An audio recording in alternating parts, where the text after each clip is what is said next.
Hey everyone, so I'm currently in a Mark 5 Golf and I need to reset the service indicator. So I've done the service already, so I just need to reset it.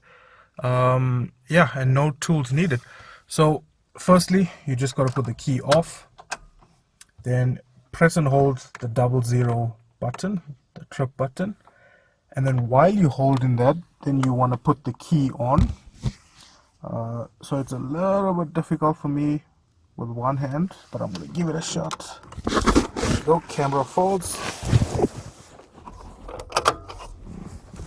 Okay, then it'll say service now.